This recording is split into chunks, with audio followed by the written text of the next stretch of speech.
Isaiah yawns. He feels bad for doing it. He can see his parents shooting dark looks at him from the opposite side of the room, but he can't help it. This ceremony has been going on and on and on, and he is so very bored. He wants the whole thing to be over. He wants to move on to the feast. And I honestly can't blame Isaiah for being bored. I mean, he's hardly the first person in the history of the world to be bored during a religious service that has gone on a bit too long, and he won't be the last. And of course, it doesn't help that Isaiah is still a young man living with the common affliction of youth impatience. But there's more to it than that. It's also that this ceremony is really a meaningless farce, and Isaiah knows it. All the leading citizens of Jerusalem have come together in the temple to witness the enthronement of the new king, King Jotham, son of Uzziah. And it's supposed to be this exciting and magnificent event filled with pomp and circumstance and maybe a bit of suspense, as everyone wonders whether the king Jotham will be accepted by Yahweh and the priests. But everyone knows that all of that is quite meaningless. For Jotham has been running the government of the nation for over a decade during his father's illness. All of the ministers, all of the priests are already beholden to him. And this ceremony is going to change absolutely nothing in the day-to-day affairs of the kingdom. And yet here the people are expected to ooh and ah over the spectacle and pretend like it's the most important thing that's ever happened in Jerusalem. Isaiah can't help but find the whole thing a little bit ridiculous. But there King Jotham is, high and lifted up upon a raised platform that has been built for this occasion. He is wearing sumptuous robes, and the train of his robes is so long that it wraps around the temple several times. And 4 ranking attendants hover over the king as he sits upon a throne, just like flies circle around a cut of meat in the marketplace. Each one wears a gorgeous robe with long sleeves and hems, but each one is also dressed carefully so as not to outshine the king. And they flatter him, telling him how great he is.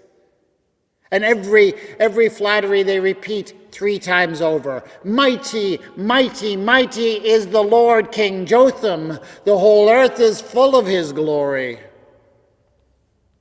Isaiah rolls his eyes every time he hears such effusive praise. But it's not just the plodding pace of the ceremony that makes Isaiah feel so weary.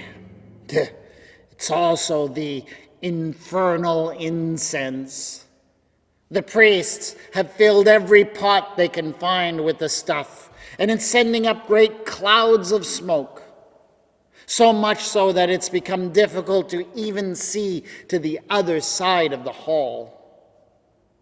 And the smoke and the soft, repetitive music is sending Isaiah into a kind of a dreamlike state.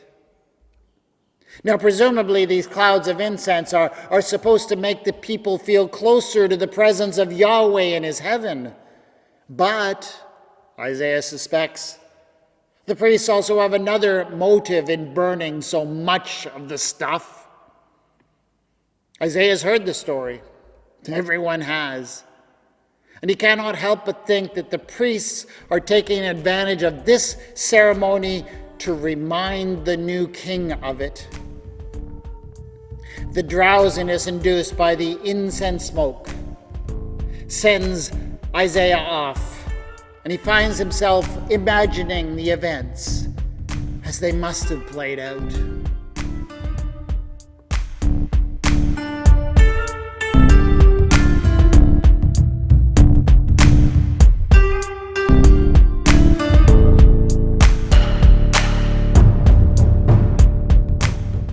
It all happened over a decade ago, but nobody's stopped talking about it ever since. King Uzziah got into a dispute with the priests. He pointed out, and rightly so, that the kings of the house of David had long had a special relationship with Yahweh.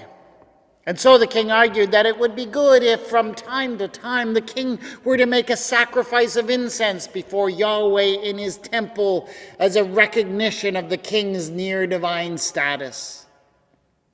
The priests, especially the chief priest Azariah, strongly disagreed. But the king was not interested in hearing their arguments and warnings. He just went ahead and did what he felt was right, his right to do.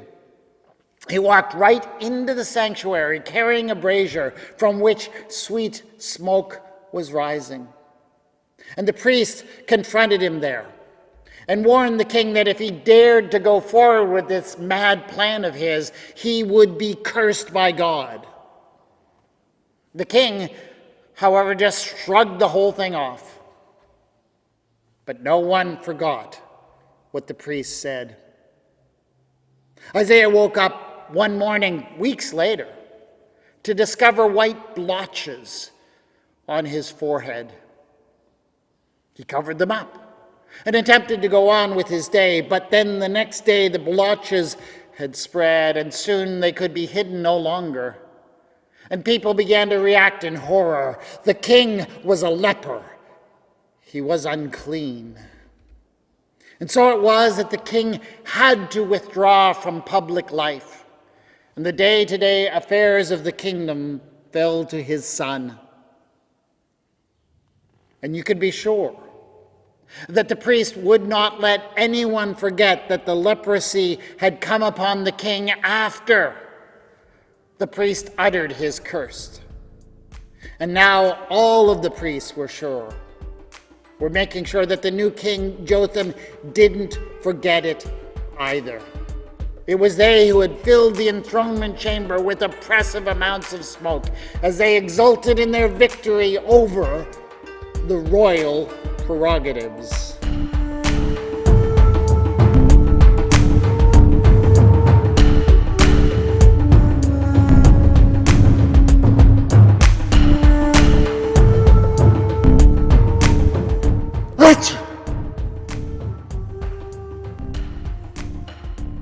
Isaiah recovered from the smoke-induced sneeze, and it brought him out of his reverie. And he forced his attention back to the spectacle as it continued to play out upon the dais. It seemed now as if the hovering attendants had progressed in their praise of the new king.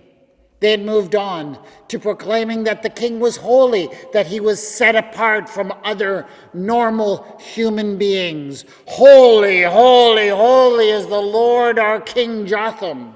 They cried out louder than they had yet cried. The whole earth is full of his glory.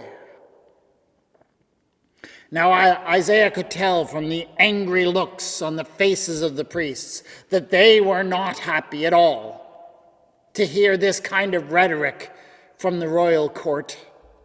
The priests had begun to argue that holiness was a description that should be reserved only for the priests who had been consecrated. This had been a sore point in their relationship with Jotham's father, and indeed it looked like it would continue to be one with his son. But suddenly, Isaiah was distracted from the ongoing struggle for authority between monarchy and priesthood, for the shouting of the attendants and the ever-increasing volume of smoke had triggered something in him. And Isaiah found himself staring at the thresholds of the temple, and he suddenly had this strange and yet distressingly familiar sensation that they were shaking violently, that the whole earth was shaking. This was not the first time that Isaiah had suffered such an episode. It had happened to him before in times of great stress, or sometimes in reaction to loud noises.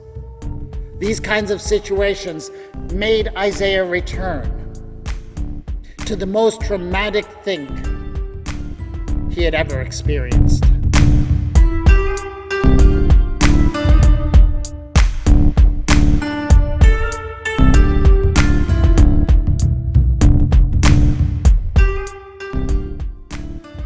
Isaiah's very first memory was of the time when the great earthquake struck his city.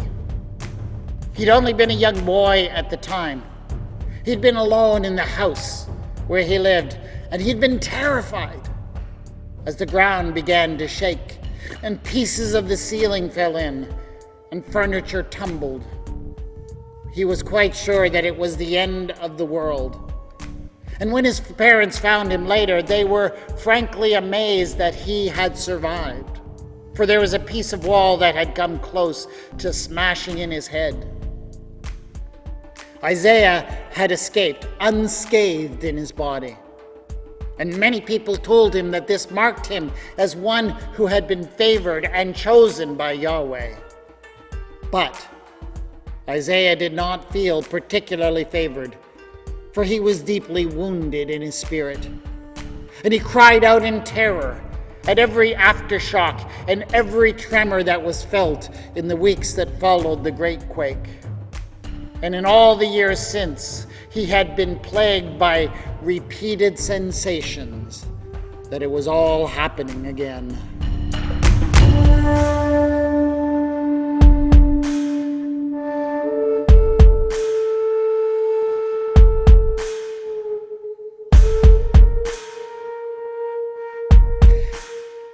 As it had sometimes done before, this sensation that he was in another earthquake took Isaiah out of himself, and he entered into a strange state where he began to see everything very differently. As he looked now towards the platform upon which the king was enthroned, a platform which suddenly seemed much higher than it had been before. Instead of the king's attendants, as he looked there, he saw cherubim, strange, unearthly creatures.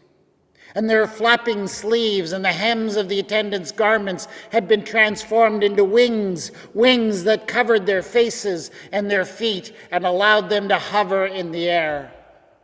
And as Isaiah turned his gaze towards the man who sat upon the throne, amidst the attendants, amidst the cherubim, he realized that it was no longer Jotham who sat there. It was not a man at all, it was a god, and the train of the robe was now so long that it filled the entire temple. Isaiah was filled with dread, for he had seen Yahweh, and no one could see Yahweh and live. He jumped and he cried out, disturbing those standing near him, and even waking up one young person behind him. But as people often do in that kind of situation, most of them decided to pretend as if nothing had really happened. Isaiah did not have that luxury. He was terrified, and his heart was filled with only one thought: woe is me, I am lost, for I am a man of unclean lips, and I live among a people of unclean lips, yet mine eyes have seen the King, Yahweh Sabaoth. Isaiah was beside himself. But the strange vision was not over. As he watched, one of the cherubim flew toward the braziers and took some tongs and took a piece of incense, a burning coal from there. The cherubim then flew over to Isaiah where he stood, and he felt a burning sensation as the coal was pushed against his lips. And then the creature spoke to him in a strange hissing voice that he heard inside his own head. Now This has touched your lips. Your guilt has departed, and your sin is blotted out. And it was as if a great burden was lifted from Isaiah's shoulders. And because of all that, when Isaiah heard the voice of Yahweh booming from the platform and saying, "Whom shall I send? And who will go for us?" He was not afraid, as he would have been but moments before. Instead, Isaiah spoke up boldly, and much to the shock of everyone else around him. "Here am I," he cried, "send me." And from that day forward, Isaiah was recognized by all who knew him in Jerusalem as one who saw the truth like few others, as one of the prophets.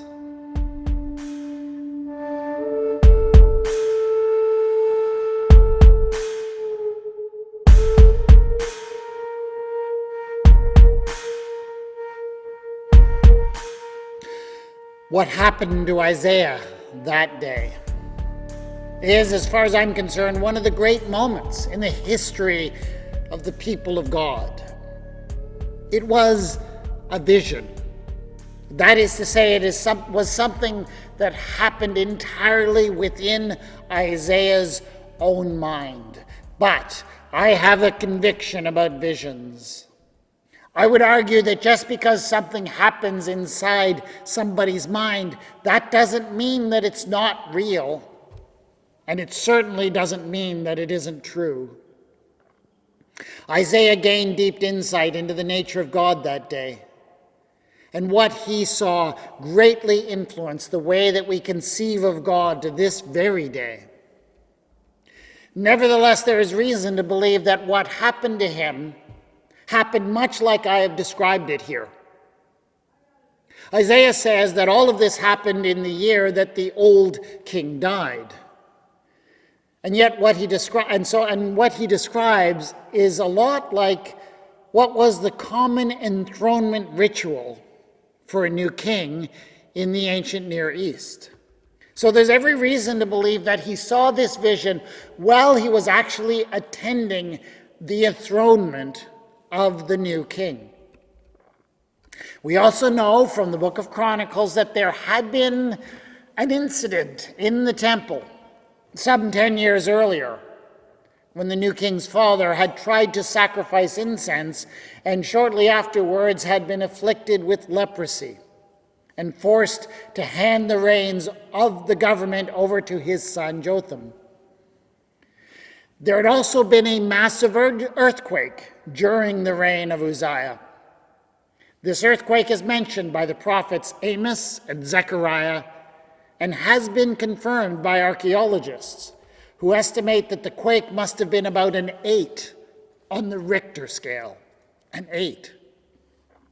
Now, can you imagine how frightening that would have been to people who could not even understand how such things happened?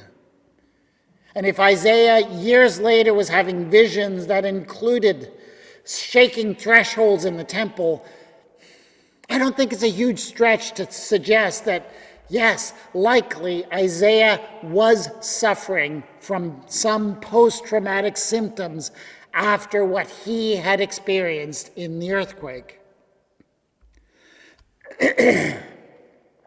Isaiah's vision is quite fascinating. But we might well ask, what can what he saw teach us today? I think there is a lesson in his experience. There's every reason to assume that when Isaiah saw what he saw, he was a man who was disturbed by the things he had lived through. He struggled with post-traumatic stress and perhaps some sort of dissociative disorder. At least that's what the initial part of his vision sounds like to me. Isaiah had been damaged by the events of his life. Like all of us, to various degrees, have been affected by the things that have happened to us. But the way I see it, Isaiah's unique traumas and experiences put him in a frame of mind and into a position that allowed him to see God in a unique way, but a way that continues to affect how we think of God to this very day. Even more important, it gave to Isaiah a unique voice and an insight that allowed him to speak to the trials that were coming for the people of Judah.